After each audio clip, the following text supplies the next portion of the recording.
100 तोला सोना 70 लाख की कार, लेकिन फिर भी नहीं बच पाई एक बेटी। ये कहानी है रिधन्या की, जो शादी के सिर्फ 2 महीने बाद अपनी जिंदगी से हार गई। लेकिन सवाल ये है, उसने क्यों कहा अब और नहीं सह सकती।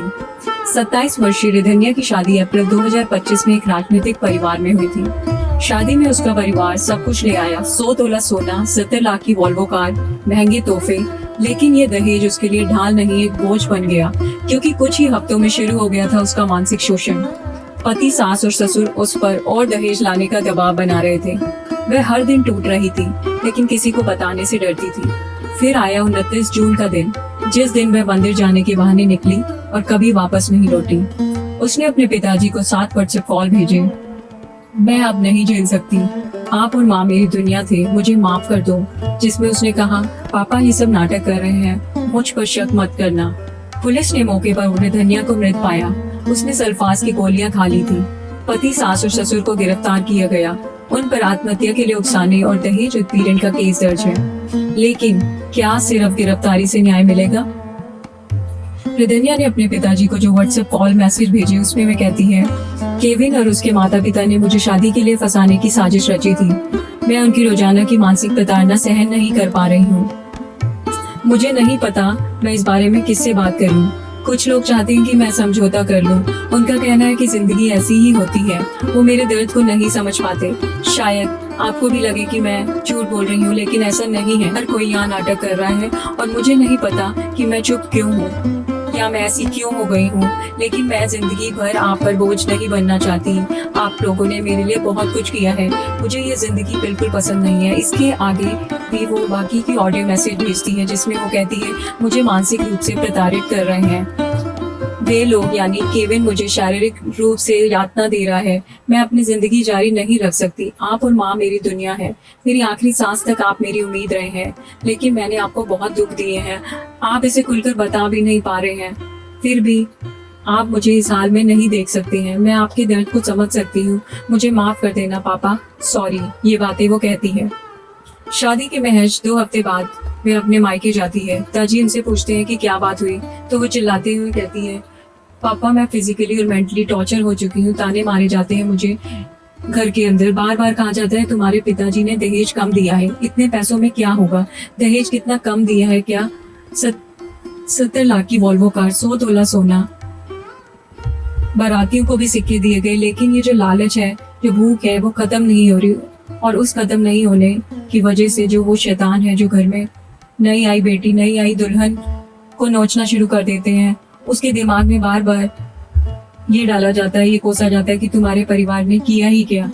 जब इस दर्द के साथ बेटी अपने पिताजी को सारा दर्द बताती है कि उसे फिजिकली भी टॉर्चर किया जा रहा है, चीजें मुझसे बर्दाश्त नहीं हो पा रही। पापा आपने मुझे कितनी नाजों से पाला है, लेकिन ससुराल में मेरे साथ बहुत चीजें गलत हो रही हैं, वो मैं बर्दाश्त नहीं कर पा रही हूँ। पिताजी ने जब सारी बातें सुन ली, तो वो बेटी को बोलते हैं कि आप एडजस्ट करना सीखो। बेटी को लगा कि मेरे साथ इतना कुछ दर्द हो रहा है, इतना कुछ गलत हो रहा है, और बस एक बात बोल के सब कुछ दबा दिया जाता है कि एडजस्ट करना सीखो। तो वो बस एक बार अपने पिताजी को बोलती है कि आप मेरी सासू माँ से फोन पर बात कर लो, मुझे वो बहुत तंग करते हैं। बेटी इस दर्द को कितना दबाए, कितना छुपाए। इसके बाद पिता अपनी बेटी के कहने पर हाल में फोन करते हैं। सासू माँ बात करती है और बोलती है, बेटी से ये गलती हुई, बेटी से वो गलती हुई, बट मैं आपको विश्वास दिलाती हूँ कि अगली आपकी बेटी के साथ कुछ गलत नहीं होगा। कोई भी अपशब्द नहीं बोले जाएंगे, कोई भी फिजिकली मेंटली टॉर्चर नहीं होगा। ये चीजें तो आम बात है शादीशुदा जिंदगी में और चलती रहती है। फिर भी इस दिन में वो दूसरी बार अपने मायके वापस आती है और अपने पिताजी को बोलती है, अब तो सारी हदें पार हो चुकी हैं। क्योंकि जो चीजें ससुराल में हो रही है वो मैं आपको बता भी नहीं सकती। मुझे घर के अंदर रूम में लॉक कर देते हैं। मुझे फिजिकली और मेंटली बहुत टॉर्चर किया जा रहा है। मुझे बोला जाता है अपने पिता को कहें सोना और लाए और कैश लेकर आए, क्योंकि पड़ोस में जो दोस्त की शादी हुई थी, वहाँ फैमिली ने 100 करोड़ दिए हैं ताकि उनका बेटा बिजनेस शुरू कर सके। जब ये सारी चीजें उनके पिताजी सुनते हैं, सारी बातें समझने के बाद आखिर में फिर उसको बोलते हैं, बेटा आप एडजस्ट करो, ये सब चीजें होती रहती है, शायद धीरे धीरे चीजें सुधर जाएंगी।